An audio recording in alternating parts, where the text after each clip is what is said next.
Co teď měli lidé dost o strašidlech k vykládání, zapomněli trochu na Krejčíkovu Anežku.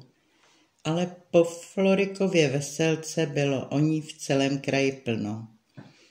Každý si o tom povídal, že ji Franzka od muziky vyhnala, protože tam tak žadlavě s tím zkaženým studentem tropila a že ji Florik bez toho pro nic jiného nenechal, než že to na ní spozoroval, co ona je zač.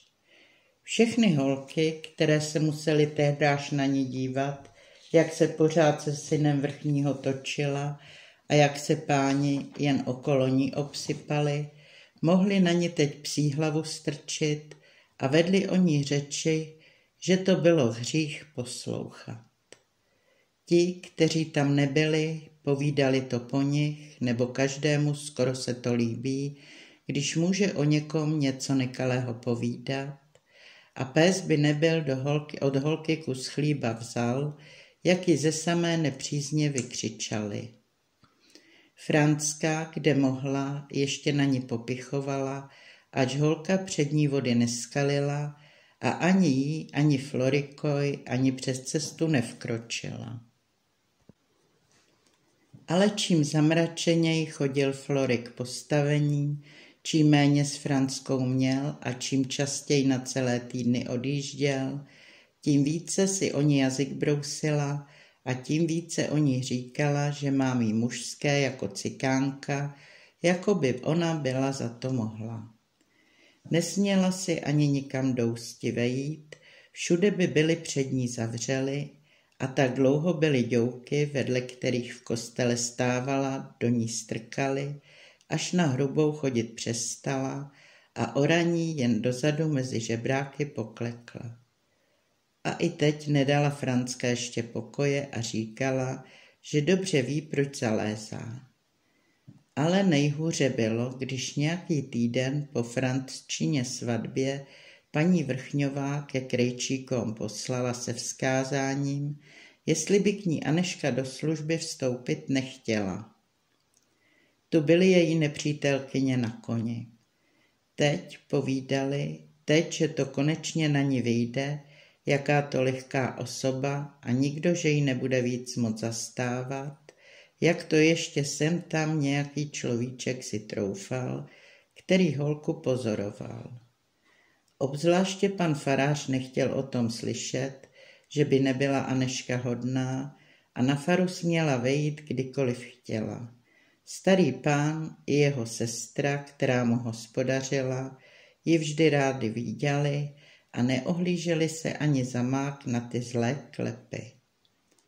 Ale zakrátko utichl najednou v tom poselství hovor, jako by se nebylo jak živo nic takového dělo. Nechtěli se k tomu přiznat, ty holky povedené, že Anežka poslu, jak si tam podruhé pro odpověď přišel, dveře ukázala. Rodiče ji pro Boha prosili, jen aby s ním zvolna, aby si pomyslela, že jsou páni přeci jen pány a s těmi, že musí člověk jako s měkkými vejcemi, ale ona nepopustila a posel musel s hanbou odejít. Nebylo mnoho holek na panství, které by byly jako Anežka udělali, třeba by byly věděli, nač paní Vrchňová s tou svou službou hraje. Ba některé si ještě sami nabízely a vyvdala-li holku, tu se k ní jen drali. Vybula ale taky každou, která u ní sloužila, že to málo která círa ze statku mužoj přivezla, co služku od paní Vrchňové dostala, obzvláště jak ještě ty dva starší synové doma byli. Hoši se o holky jen trhali, které odtamtud ze služby šly, kdo pak, ty rodičko boží, teď ještě dbá na počestnost, peníze ty přikryjou za našich časů všecko, jindy to bývalo přece jiné, to povídá každý. Ten vrchního syn prý řádil, když se posel od Krejčíků s nepořízenou vrátil, začal bičem okolo sebe šlehat a proklínat, až vlasy vstávaly. Bylo by to s poslem ještě zle dopadlo, kdyby nebyl najednou povoz s hostmi do dvora vjel a ten zkažený student nebyl těm slečínkám, které v něm seděly, naproti chvátal, takže posel mohl zostra upláchnouti. Krejčíkova Bětka měla teď na Věru časy malované. Všude si mohla jít, sestra zůstala vždy za ní doma a co vzájemně vypředla, to ještě k tomu na parádu přidala. Anežka si pranic neřídila, sedávala v neděli jak neděli ve svém červeném soukeném životku u studánky a než do sednice vešla, pokaždé si oči umyla. Ale i na Bětku koukávaly holky z vysoka, když mezi ně vešla a nahazovali před ní, kde mohli, na Anežku. To jí více mrzelo, než na sobě znáti dávala. Byla do světa, ráda se zasmála, ráda si poskočila a mladé chase se vyhýbat a nikam nechodit, to by bylo její smrtí bývalo. A přece se jí to už mezi kamarádkami nelíbilo. Nešlo to, jak to chodívávalo. Rozmýšlela se Arci hodnou chvíli, ale přece si šla konečně do kraje službu hledat. Tenkrát viděli rodiče ponejprv až Anežku plakat, když se Bětka z domu chystala. Neskrývala více slze své před nimi, věděla, že ona vlastně sestru z domu vyhání. Ale Bětka ji pro Boha prosila, aby si to tak nebrala, že toho má již bez toho dost, co jí srdce utiskuje, a těšila jí, že ví, že jí v kraji štěstí pokvete, že měla o tom sen. A Věru, sen se Bětce vyjevil, ač o něm tenkrát jen tak do modra povídala, aby se střelítosti ubylo, nerada z domova odcházela, nerada se s horami roučila. O Vánocích vstoupila v kraji do služby a hle, už v Pašijový týden obdrželi rodiče psaní, že jí tam jeden mladý vdovec s chalupou tak velkou, jako v Ještědě statek, pochtívá a za 4 neděle, že chce mít po svatbě. Že se ti staří chudáci přec na jedné z cír radosti dočkali. Ani nevím, co to bylo, že tenkrát v těch našich horách, co by ruku obrátil, pořád něco nového se dělo. Ještě si lidé pořád o strašidlech povídali a už zas nastal hovor o samých pašeřích. Pašování není sice u nás v Ještědě nic vzácného, lec kdo si doběhne, tak prožet do žitavy pro vlněnou kazajku nebo pro několik liber cukru neb kávy. Třeba by to neměl ani o groš laciněji, myslí si přec, kdo ví, co nemá, když si to pašoval.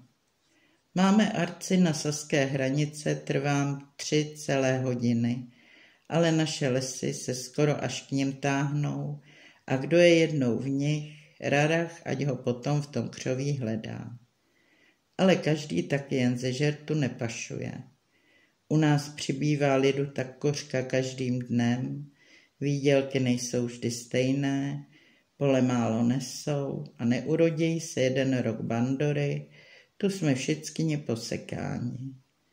Náš baráčník a podruh nemá potom co do huby strčit, práce žádná, odkud má, prosím vás, ten groš vytlouct.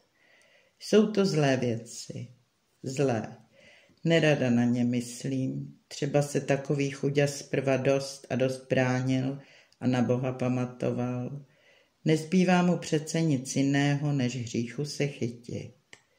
Jde, neví-li si víc rady mezi pašeráky a je hotov, neb od pašeráka zloděj bývá, jak zkušení lidé tvrdí, jediný krok.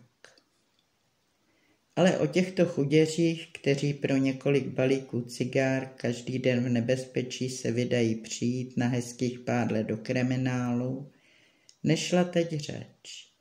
Nýbrž o celé hrozné bandě, která vedla pašování na velikosti. Byli při ní asi odvážní a ostří chlapíci, jak se proslýchalo, Přinesli zboží přes hranice pomezním strážníkům z Rouna i před hubou. Nadarmo se za nimi pustili, nadarmo s nimi se potýkali, pašíři pokaždé vyhráli. Ani jediného až posud nelapili, aniž kdo měl zdání, co by to mohli být zač a z kterého asi hnízda. To jediné bylo jisté, že jde zboží přes Ještěd na českou stranu, neb až do lesu u Suché byli je stíhali, ale tu jim z Rouna pod rukama mizeli. Podruhé za nimi přes pláně běželi až k Fričtínu, tu zas jakoby je byl vraný pohltěl. Prohledali celý les, ale nikdež nic. Nebylo jinak, jistě měli někde na blízku bezpečnou skrýš. Pana vrchního to začalo jaksi dopalovat, že se pod jeho vládou takové věci dějou, jaké nikdy předtím nebyly. Každou chvíli dostal od krajského úřadu přípis, nemá-li ještě žádné stopy, rozlobil se konečně na to a umenul si, že tyto neplechy stůj, co stůj, do kořene vyplemení. Žádal tedy o několik těch strážníků, byla jich hezká hrstka, když na Světlou přimašírovali, a kde byla nějaká vesnička v Ještědě, tam jich po 2, po 3 ubytoval a uložil jim, aby na všech stezkách, obzvláště v noci, slídili a jak by se kde něco podezřivého hnulo, hned aby jedni na druhé zapiskli, aby jim přišli ostatní na pomoc. Na Světlou dal 4, měli v hospodě bydlet, ale Florik tomu nepřipustil, došel si sám pro ně a oni museli u něho na statku zůstávat. Dělal to nejspíše, aby měl zas u vrchního dobré oko, neb ten se na něho ještě od veselky mračil. Strážníci, samí to čiperní, mladí hošíci, právě se nehněvali, že přišli na bohatý statek místo do nuzné hospůdky, kde nebylo kromě kousku tvrdého chlíba a kozího sýra nic jiného dostati. Ukázali hospodáři i hospodyni, že jsou u nich rádi, obzvláště hospodyni, a tuto prý tak těšilo, že teď najednou na své výšky zapomněla a skoro pořád doma se držela a hostům svým posluhovala. Ale u Florika zůstalo to při starém. Pořád se po tom světě proháněl a předsměl teď doma hosty, kteří si tak rádi v karty hodili a přihnuli jako on sám, nepotřeboval je teprv kdo ví kde hledat. Ale jemu to už nedalo. Byl jako bludná duše. Všude a nikde.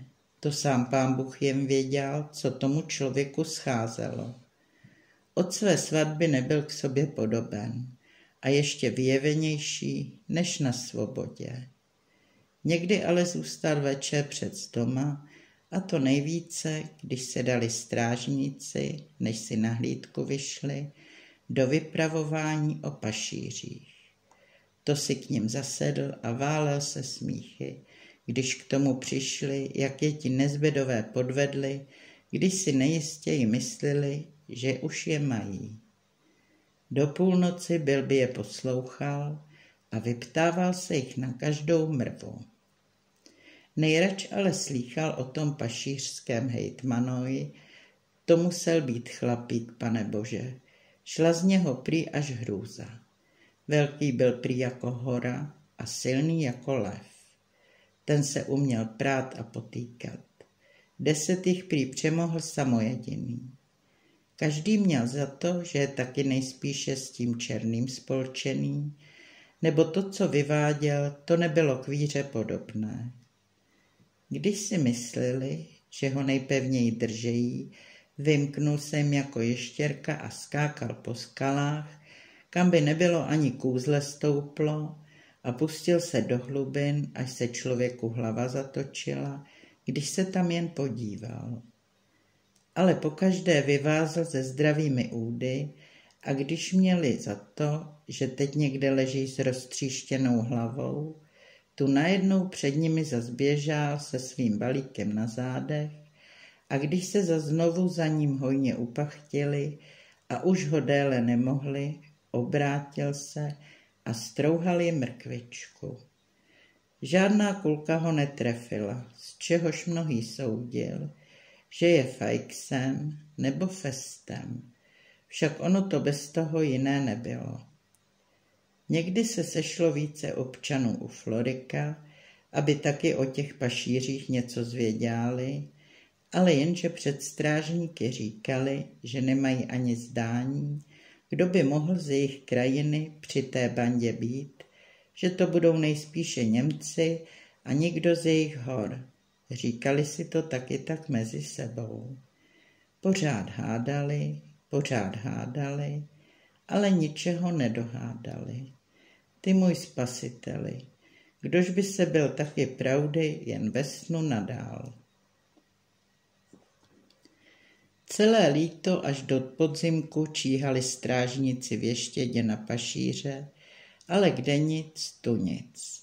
Byli je sice několikrát zdaleka honili, několikrát se s nimi i rvali, ale kromě modřin a děr do hlavy, které přitom utržili, nebyli se ničeho jiného dopatřili.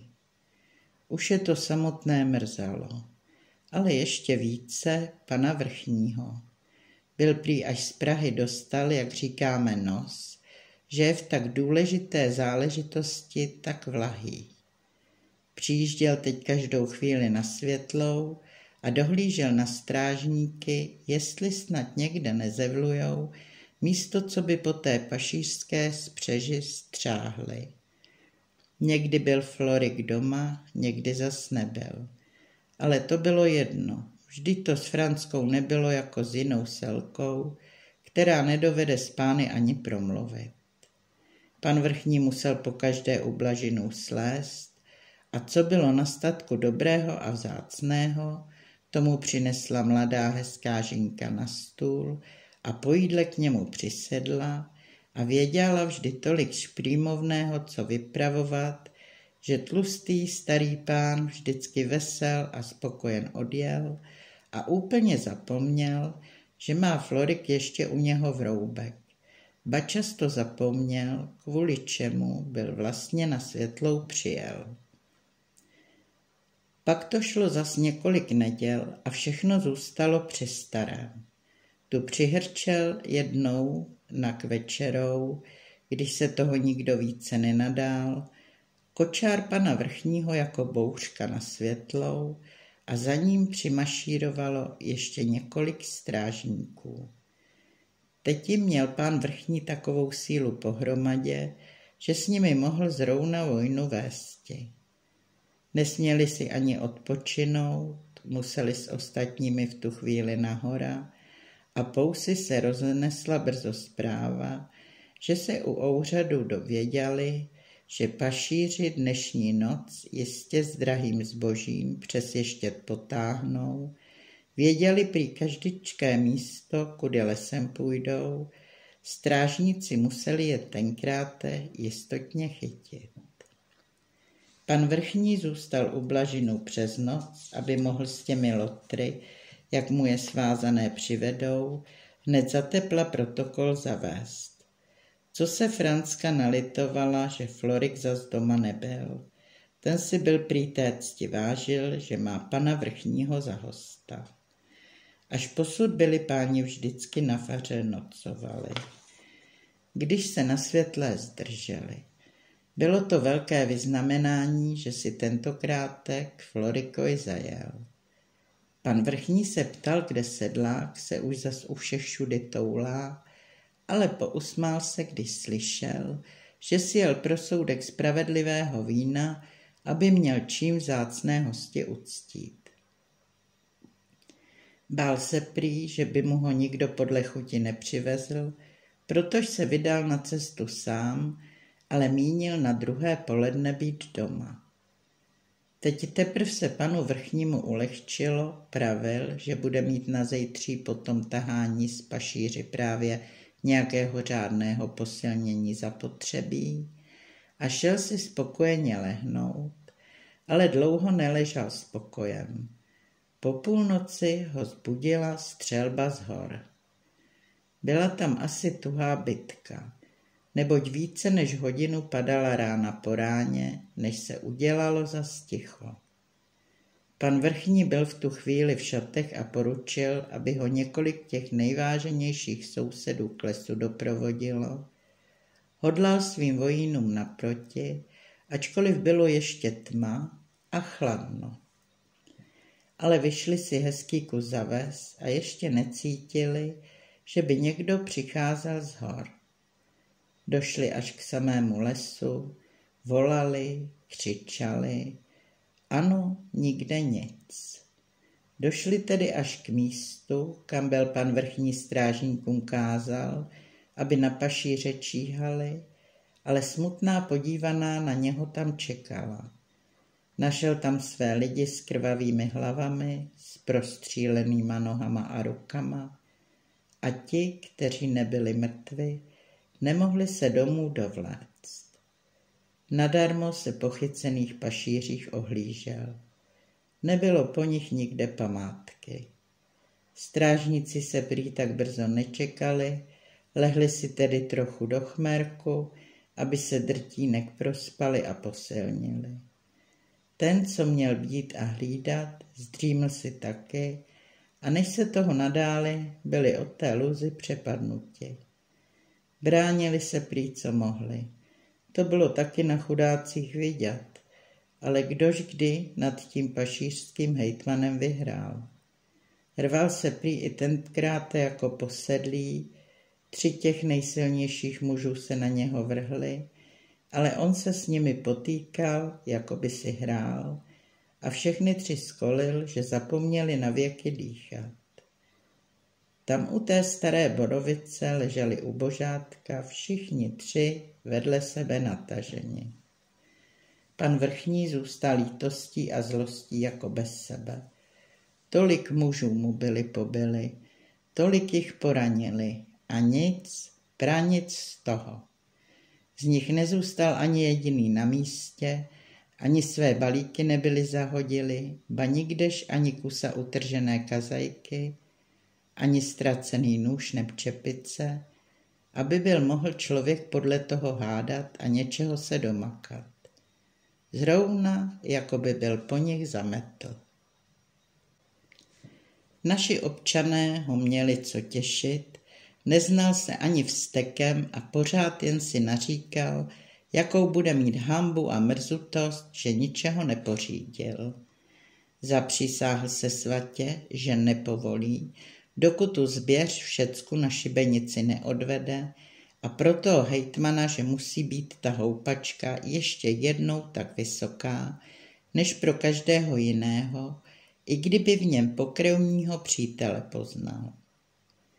Ještě jednou přistoupil k těm zabitým a kázal, jak je mají na nosidla položiti a kam odnésti, a jak tak rozkládal a brzo v tu, brzo v onu stranu k lidem se obracel, smetla mu větev z hlavy klobouk.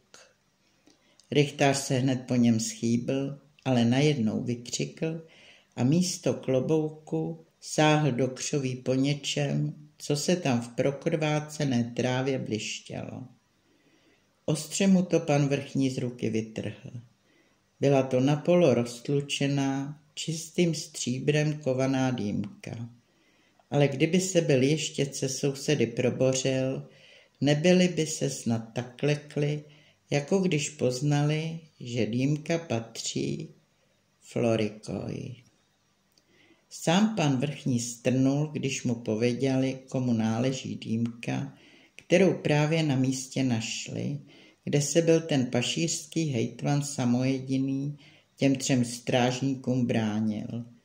Zůstal jako kamenný a dlouhou chvíli ani hlesnout nemohl podivením a hněvem. Byl to ale taky zlosin ten Florik. Celý svět a nejvíce pány vodil tolik let za nos.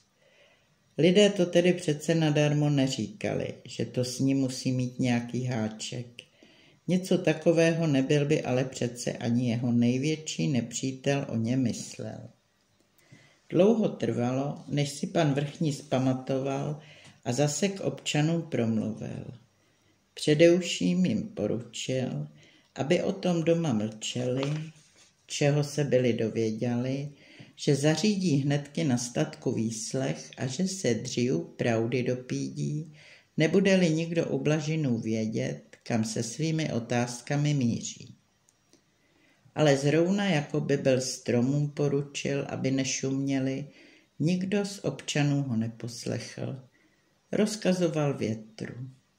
Žádný z těch, kteří se byli s ním na cestu vydali, nemohl se domova dočkat, aby mohl svým lidem podivnou novinu vykládat, a už se napřed těšil, jak asi budou oči a uši otvírati, až se dozvědí, kdo byl tím pašířským hejtmanem, o němž bylo všude tolik hluku a povídání.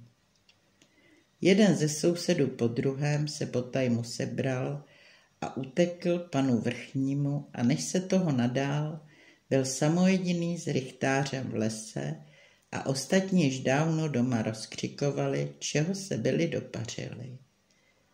Když docházel pan vrchní ke světle, byla už celá ves vzhůru, mohl se sotně k Blažinům dost dotlačit.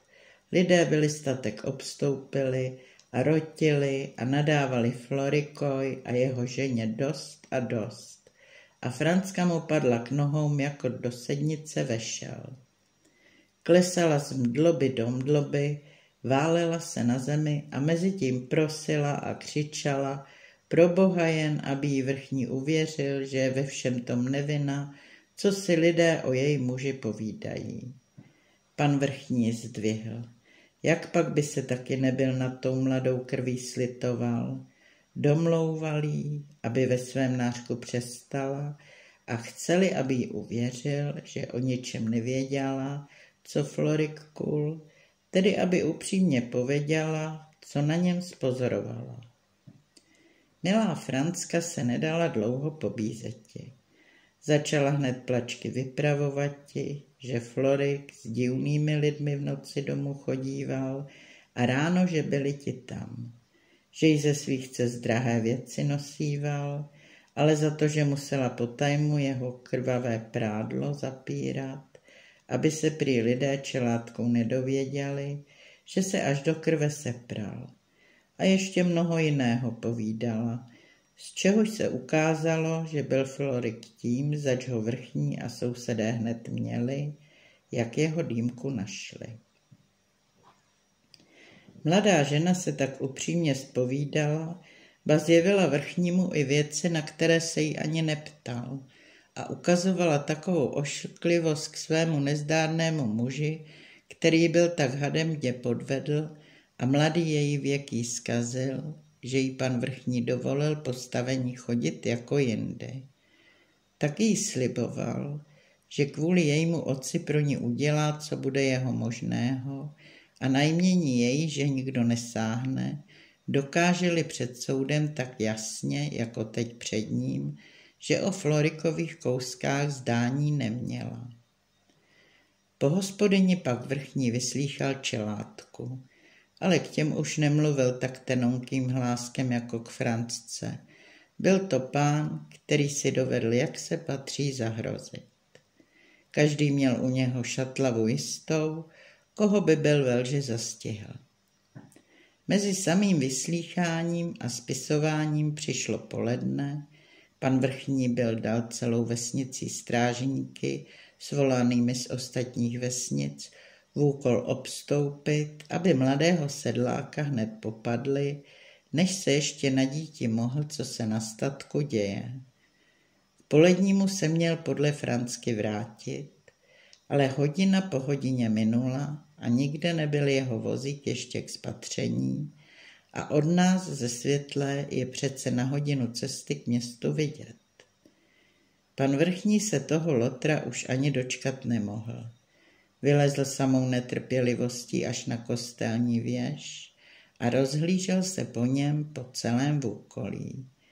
Koukal přitom takovou dlouhou troubou, kterou je prý vidět až na konec světa, a dívá-li se skrze ní člověk v noci do měsíce, Vidí v něm svatého Davida, jak na harvu břinká, proto tomu prý také říkali dalekohled. Ale pan vrchní spatřil tak málo Florika, jako každý jiný, kdo po něm jen svýma vlastníma očima slídil, ale za to zahlídl někoho jiného. Z města přinášel ku světlé v největším trysku jezdec. Pan vrchní byl v tu chvíli z věže dole a pospíchal jezdci naproti.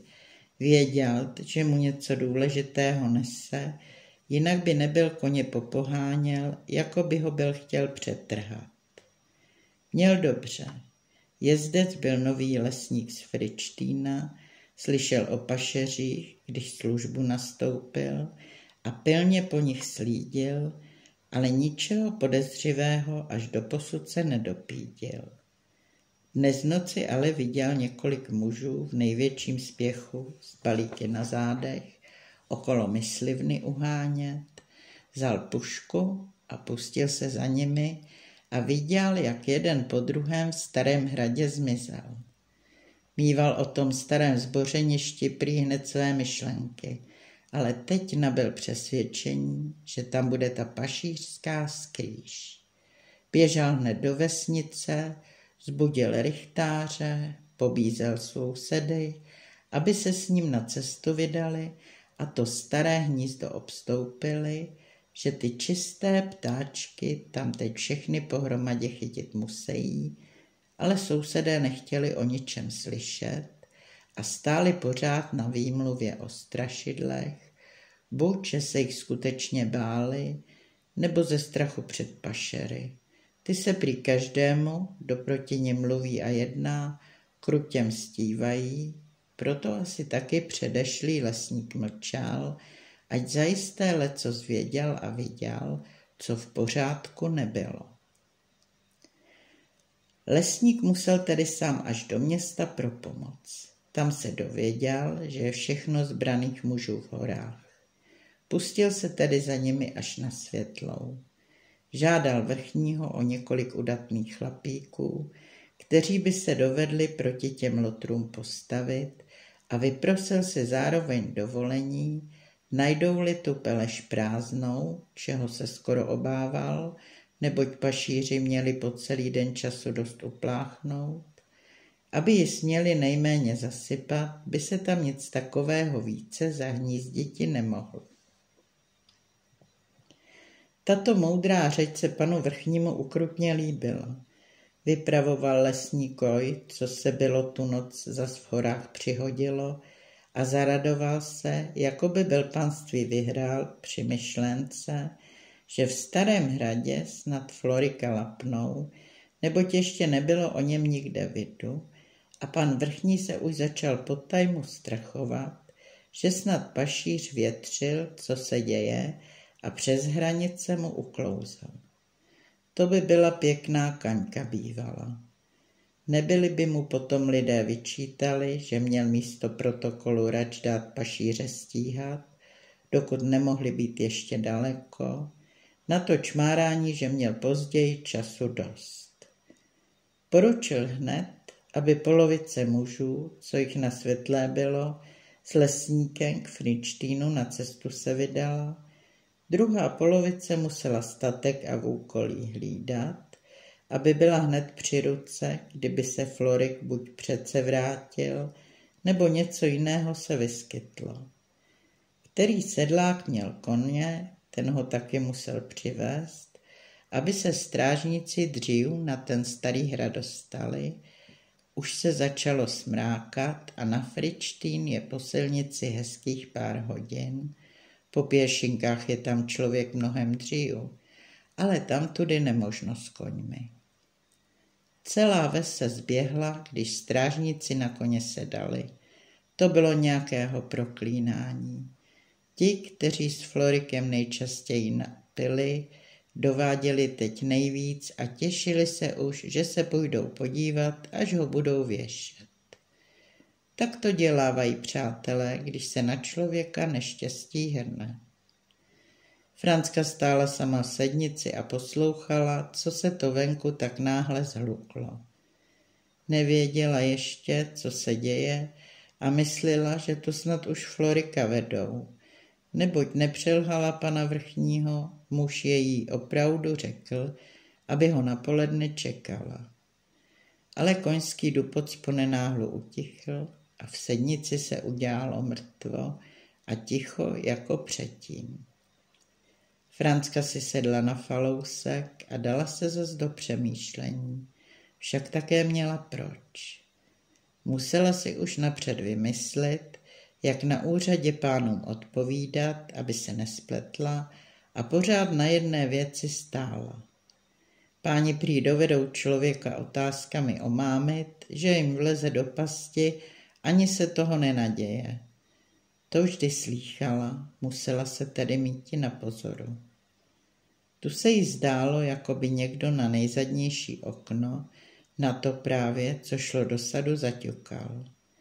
Zase zalekla, zase myslela na Florika.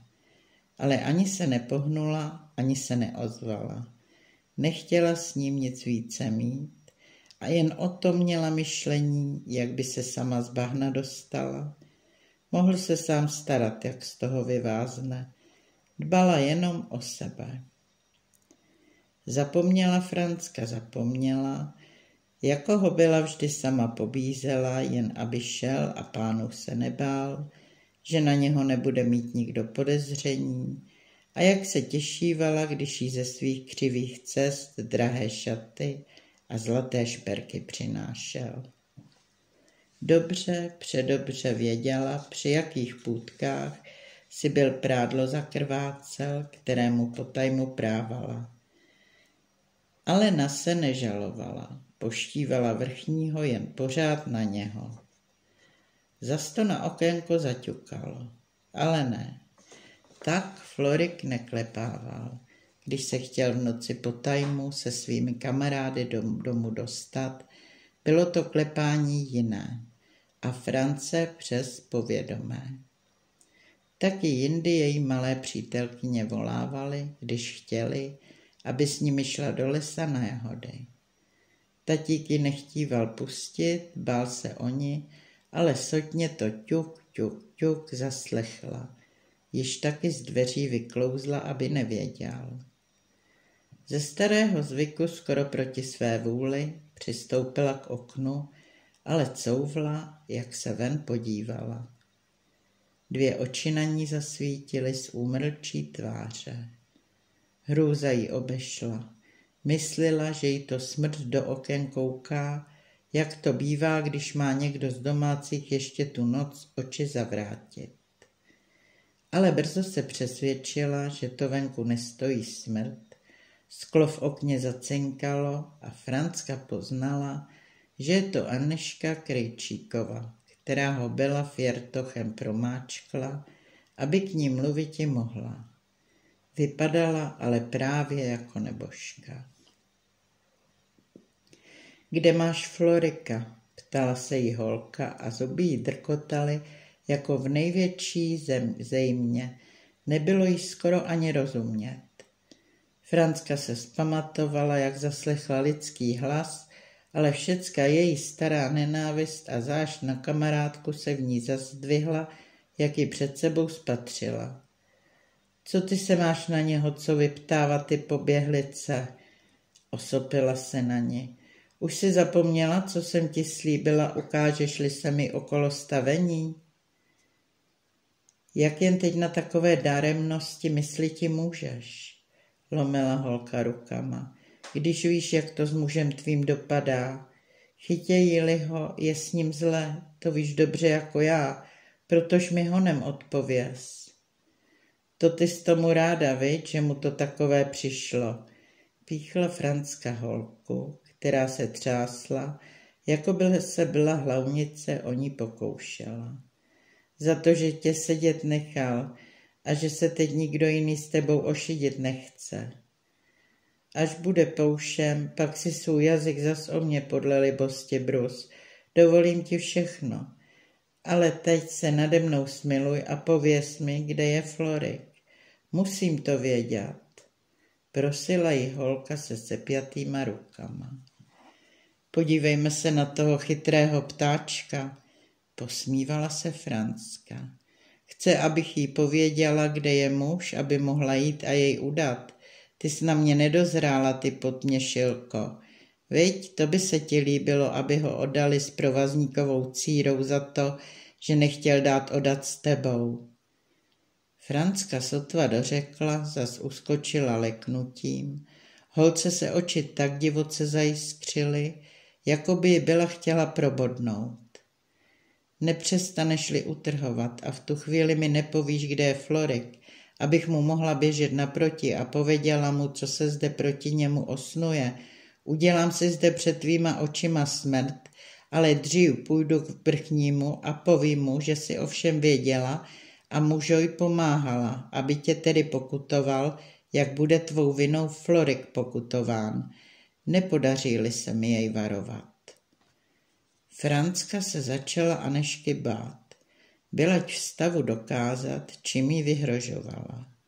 Snad věděla více, než se Franzka domýšlela, jestli ji ve dne v noci špehovala, jako ona holku, mohla leco zahlídnout a zaslechnout, z čeho by bylo Franzce těžko bývalo před panem vrchním se vykroutit. Skrotla touto myšlenkou a přestala na holku tak zvysoka, bez toho jí bylo už dřív hlavou prolítlo, že by bylo nejlépe pro ní, kdyby Florik pánům upláchl. Bála se už toho, až mu před soudem do očí řekne, že o ničem nevěděla, co on spáchal, mohl se jí spomstít a jí splíst, že by jí nebyl ani vrchní sám z toho pomohl. Franzka se jen stavěla, jako by myslela, že chce Anška Florika zkazit. Věděla dobře, jak mu přávala a že i teď v ní proti němu falše není, jakože lepšího posla ani najít nemůže, ale předsváhala holce odpověděti. Nechtěla, aby to vypadalo a snad na ní se vyzradilo, že o Florkojc přece jen věděla. Anežka se do ní koukala, ani nedýchala. Pousmála se trpce, uhodlať, proč asi neodpovídá, začala tedy na ní zas sama. Strážníci odjeli prý k Frinštínu, povídala tichým hlasem, aby její slova nikdo nezaslechl. Co tomu říkáš? Abych se v tu stranu pustila. Přeběhnu je o dobrou hodinu a najdu-li tam Florika, může jim dvakrát utíct, vezme-li nohy na ramena. Nezdrhuj tě, chceš-li se tam podívat, odpověděla jí chytrá Franzka pyšně. Snad, že ho tam najdeš, je-li ti tolik záleženo na tom lotroj, před kterým každý poctivý člověk teď vyplivne, ale rouné k rounému se hrne, to bylo odjakživa. Myslím, že by byl vrchní sotva strážníky na Frinštín do Modra vypravil. Musela mu přijít odtamtud nějaká jistá zpráva. Kýž by tu pelež ze všech stran zapálili, aby nezůstala ani po ní, ani po té spřeži památka. Anežka více neslyšela, rozuměla Franzce a jako stín se ztratila v soumraku mezi stromy v sadě. U truhláře seděli právě u večeře a vypravovali si, jaké to věci, že teď na tomto světě se dějou, že teď nemůže skoro ani bratr bratroj věřit, tím míň někomu jinému. Tu se otevřely zprudka dvéře a Anežka Krejčíková vlítla do sednice. Truhláři, řekla, aniž by byla pozdravila. Minulý týden kupoval jste od taťka tu naši štrýmu a on vás odbyl, že ji neprodá, že ji chystá mě. Ale teď by vám ji nechal, dáte-li mu za něco jste podával. Aha, obrátila se korouhvička, smál se truhlář. Vždyť jsem věděl, že nedá žádný více. Ale holenku, co jsem před týdnem dával, to nedám dnes. Nesleví-li tatík 10, může si krávu nechat. Už o ní nestojím. Holka si těžce oddychla. Když to jiné není, tedy sázejte, co za ní dáti můžete. Ale z čerstva, chvátám. Co pak u vás hoří, že tak pospícháš? Divil se truhlář a bral z truhly bankovky. K čemu ty peníze tak najednou potřebujete? Vždyť jsem s tatkem před chvilkou mluvil a on o krávě ani nemukal. Zmýlil se, jak stříhal a zkazil druhý kus sukna. Musí je platit. Zapálila se holka nad svou nevinnou lží a brala truhláři čerstvě peníze pod rukama ze stolu a vázala si je pevně do šátku, který si byla honem z krku strhla, a než se jí mohl truhlář optati, komu asi to drahé sukno náleželo, vždyť si lidé ke krejčíkovi takalé věci k šití nedávali, byla děvka z dveří ven. Trvám, že ta holka pozbývá, zabručel si truhlář, jak se zas mezi ostatní za stůl posadil a chutěl žít si do kysela se škvarky namáčel, aby si vynahradil, čeho byl zameškal.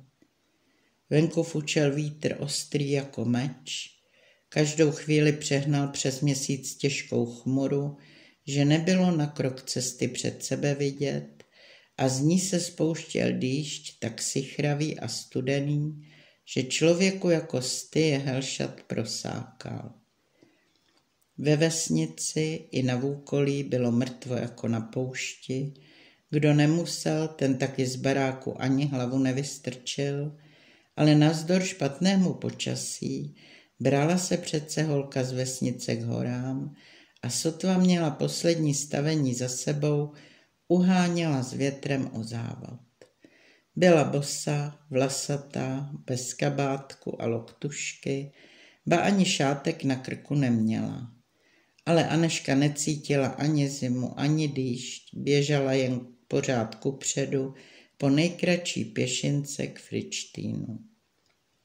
Ale krátké cesty bývají málo kdy ty nejrounější, obzvláště jak je to u nás v horách, ale co dbala holka na pohodlí.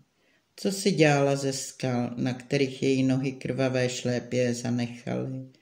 Co z potoků, do nichž až po pás zabředla?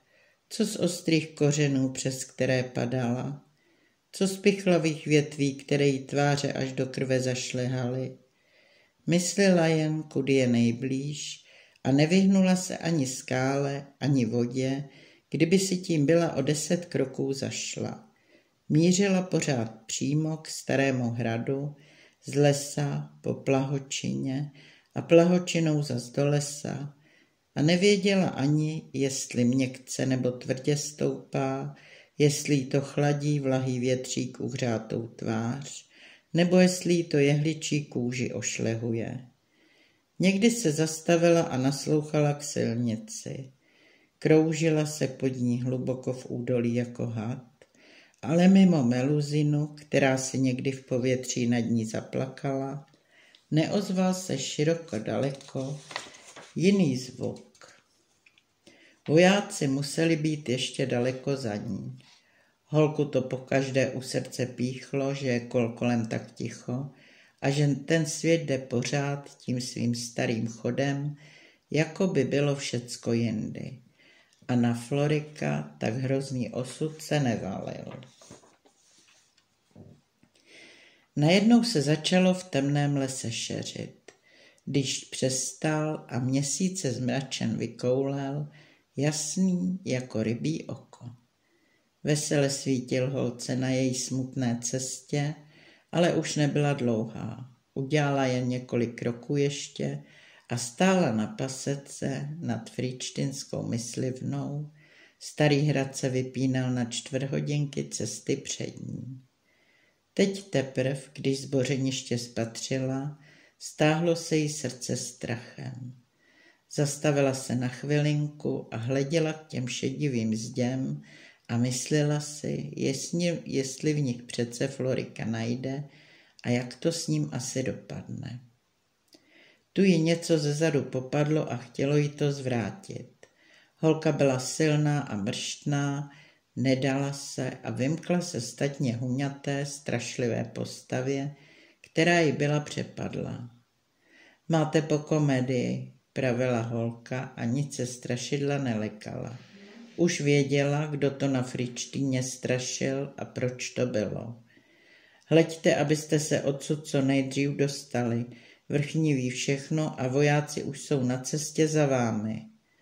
Strašidlo se chtělo zrovna do ní pustit, ale jak zaslechlo, co povídá, najednou se zarazilo.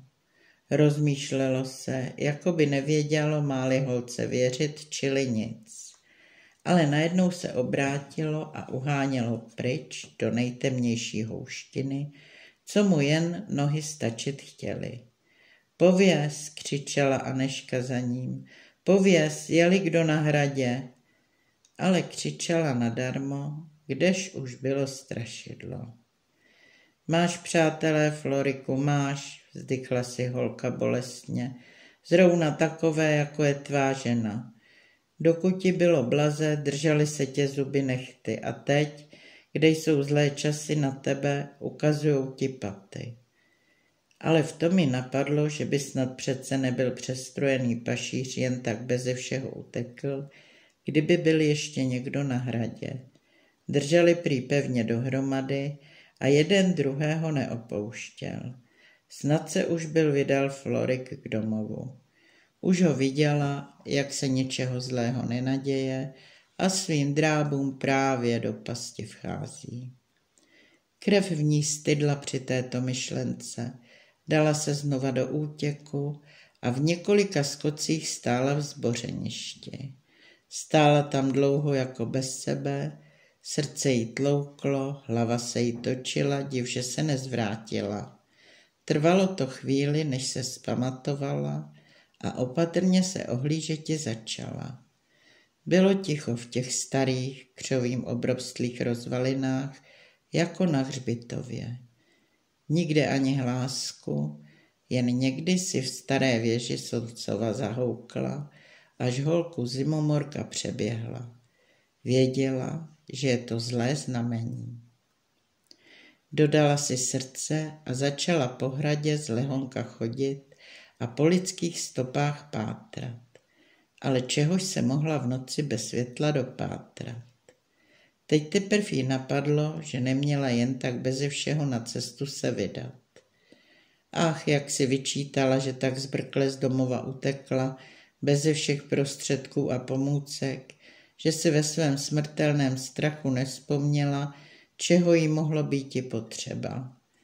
Vstoupla do klenutí hned vedle bývalé brány, odkud prý rytíři špehovali, jestli se žádný nepřítel na ně nehrne, ale sotně v něm několik kroků udělala, obestřela jí čirá tma, nemohla vyzkoumat, je-li tam někdo ještě mimo něj.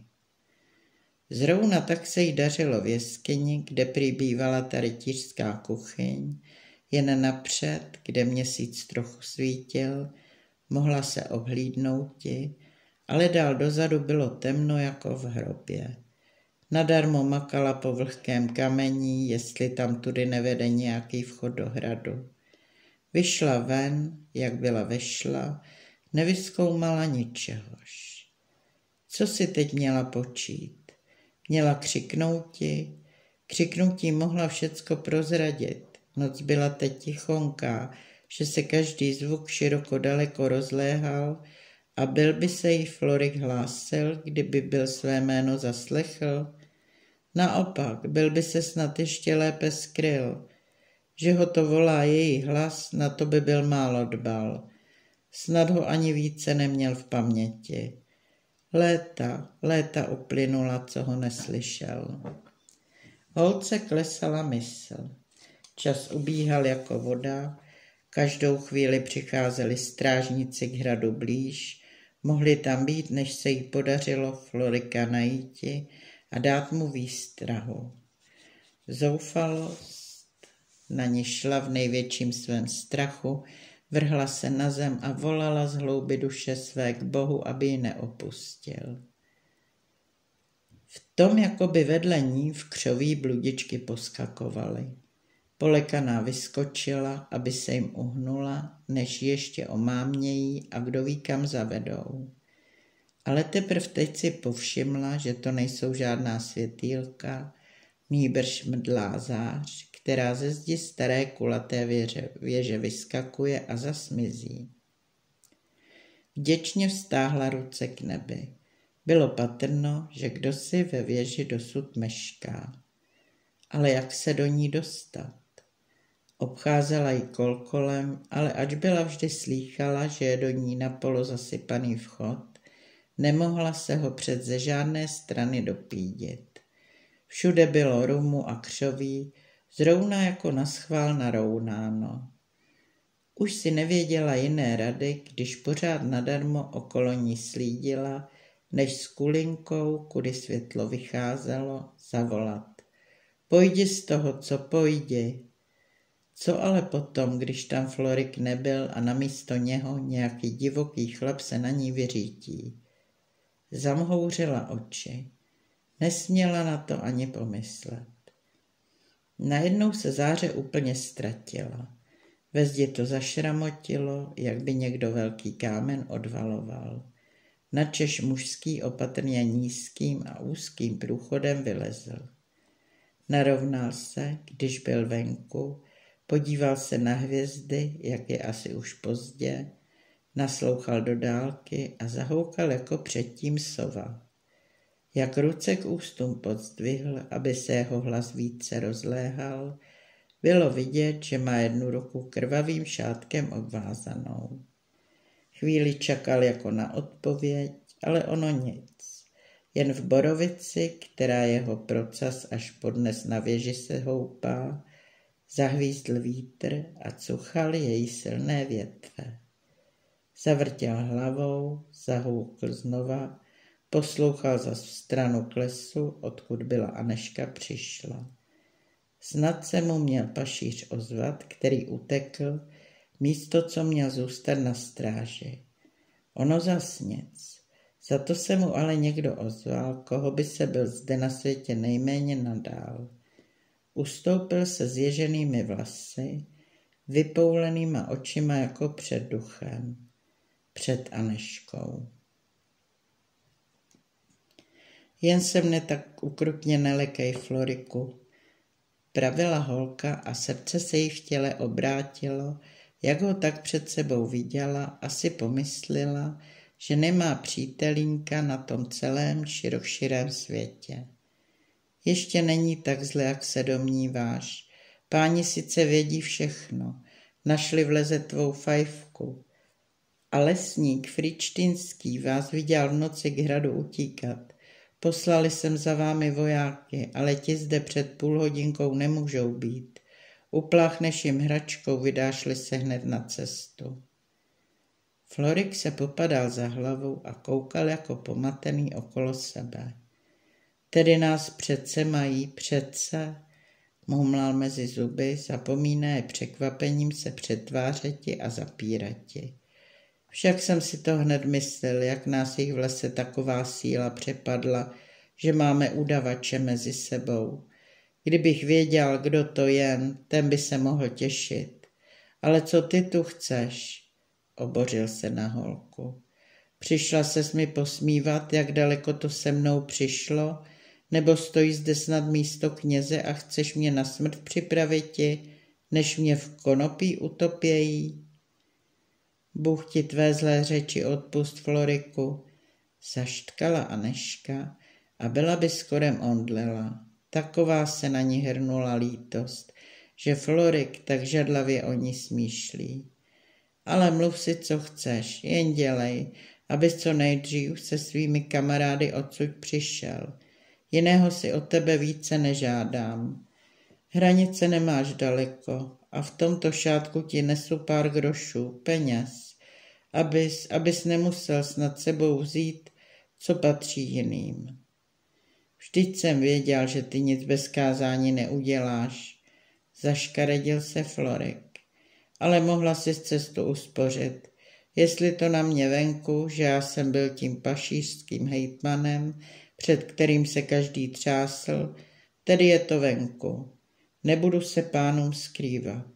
Svého živobytí si ani za věndru nevážím, ať si se mnou udělají, co se jim líbí. Mám toho všeho bez toho už až po krk. Že jsem se od tebe takových slov dočkat musela, zabědovala holka. Myslela jsem si, kdo ví, jak jsi šťastný a jak spokojený. Vždyť si měl, čeho jen srdce ráčelo. Ale nechme toho raději a nemysli na to, co bylo. Pomysli teď na to, co na tebe čeká. Páni ti nic neslevnějí, i kdyby tchán kdo ví, jak platil a ty krví před nimi zaplakal. Stydějí se, že jsi tak dlouho z nich rozum tahal a strojejí ti muka jako ještě žádnému. Považ, ó rodičko boží, jak ti bude, až tě spoutaného krajem povezou, kde zbýval mezi všemi nejpřednějším a kde teď každé dítě na tebe prstem ukáže. Ustaň se sám nad sebou, uspoř si toto trápení a pospíchej odsud. Slyš, teď zaspívali ve vesnici kohouti, měsíček se nad lepcem níží, růsa už padá, není už daleko rána a až se rozšeří, nemůžeš nikam. Florik nebyl Anežku od své veselky viděl, skrývala se před ním a šla mu všude zdaleka z cesty. A on sám vyrazili se jako chycený zloděj hned oči do země, když zahlídl v zahrádce u krejčíku červený životek se míchat. Teď ale najednou k ní oči své pozdvihl a koukal tak upřímně do ní, jako by si byl chtěl všechno to vynahradit. Tu si teprve povšiml, že je prostovlasá, zmáčená, skrvavená. Jak to ale vypadáš, holka? Ptal se jí mírnějším hlasem. Kdo tě za mnou v takovém nečase, takovou cestou poslal, snad ne Francka? Ne, zajíkala se holka. Šla jsem sama, ale ona ví, že jsem se za tebou pustila. Byla jsem se jí ptát, než jsem se na cestu vydala. Nejsi-li snad někde jinde. K čemuž honem přidala? Aby si snad nemyslel, že něco dělám za Frančinými zády. Proč nechala tebe jít? Proč nepřišla sama? Jak by se to bylo pro ní patřilo, chceli být pořádnou ženou? Snad ji nezavřeli. Ptal se znova a nespustil z holky očí. Ne, toho se neděs. Franska je na svobodě, může si chodit, kudy se jí líbí. Odpověděla mu Anežka čerstvě. Lidé říkají, že taky do ničeho nepřijde. Umí si prý pomáhat, ale sama přijít nemohla. Vždyť vidíš na mě, jak je cesta špatná a víš, jak je lesem nebezpečno. Byla by strachy pošla a kdyby to byli páni dověděli, že byla za tebou, mohlo jí to škodit. Dělá teď před nimi, jako by jí po tobě nic nebylo, ale to se rozumí, že je na oko. Až budeš v bezpečnosti, přijde zajisté hned za tebou. A ty jsi mohla cestami za mnou se plahočit? Ty jsi se zlé přírody nebála, ani noci neděsila? To by na tom nezáleželo, že si pány rozhněváš, pustíš-li se za prokletým pašířem? Řekl Florik pořád jemnějším hlasem. Ale nemluv mi více o ženě. Nedbal jsem nikdy o ní a nechci o ní do smrti víc slyšet. Je to špatná ženská, muka s ní žít pod jednou střechou. A zase mu oči tak divoce jako prve zasvítily. Anežka si netroufala o Francce víc hlesnout.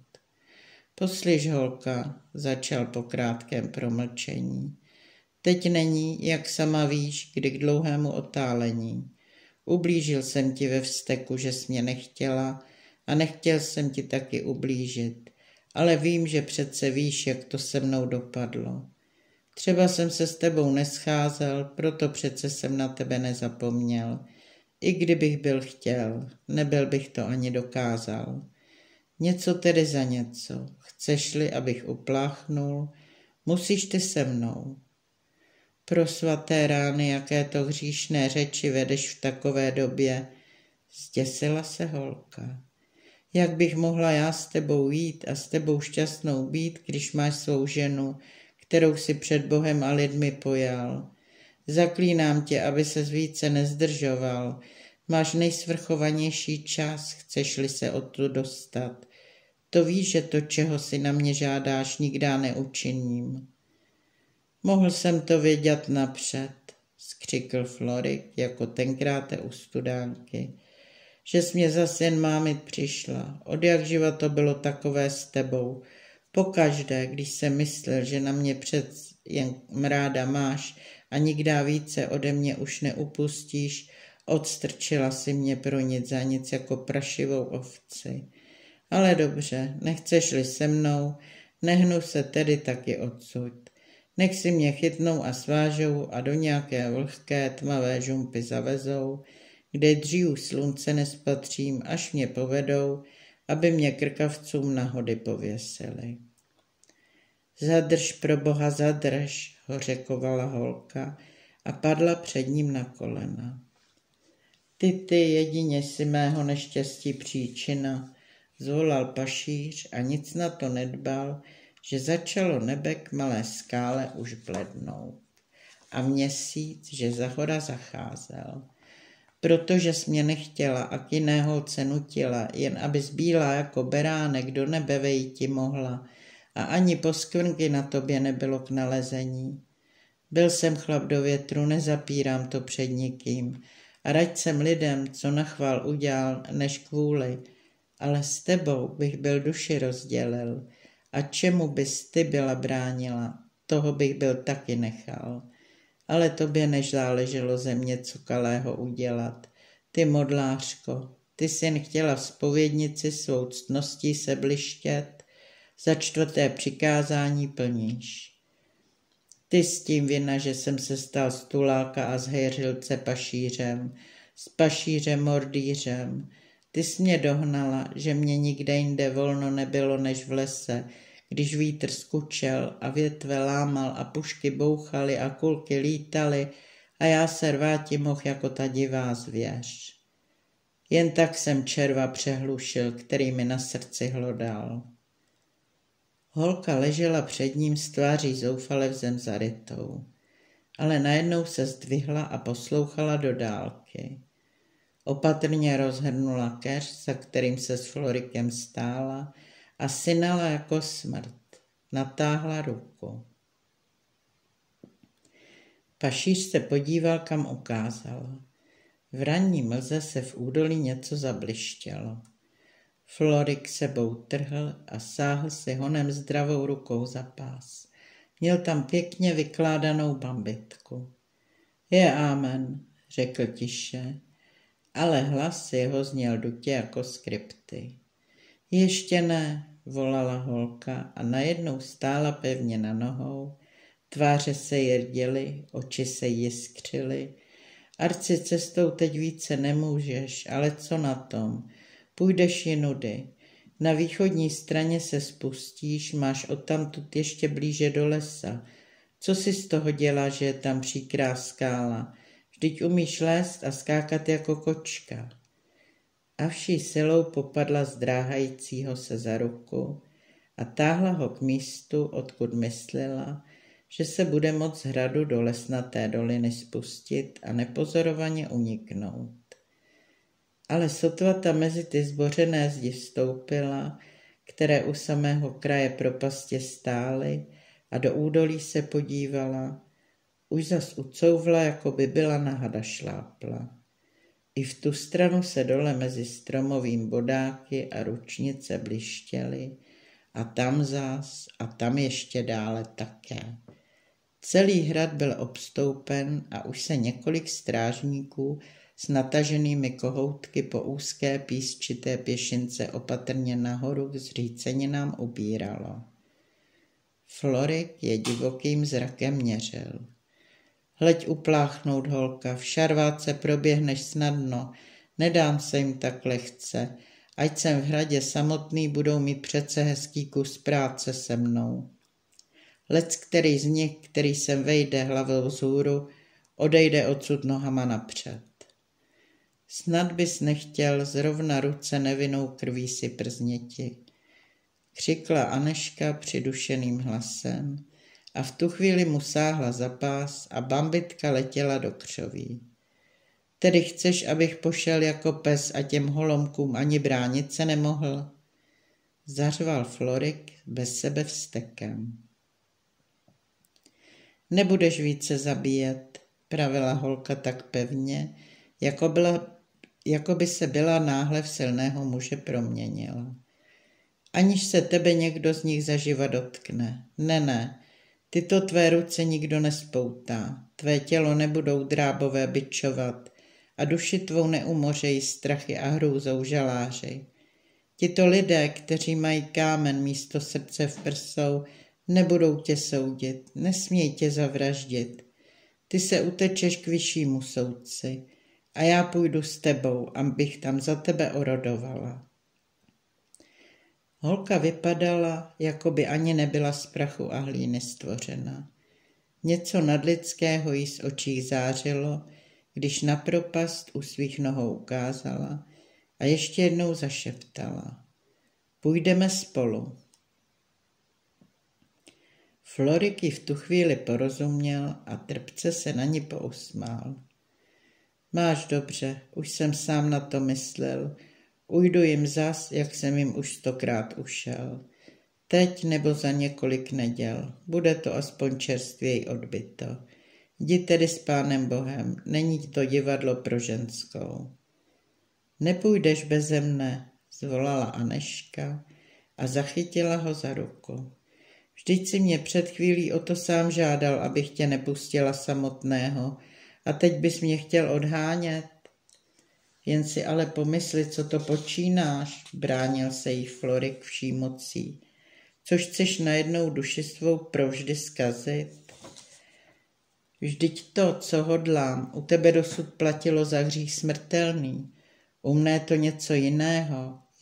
Já jsem už bez toho navěky ztracen. Pro mě není více milosti ani mezi lidmi na světě, ani u Boha na nebi.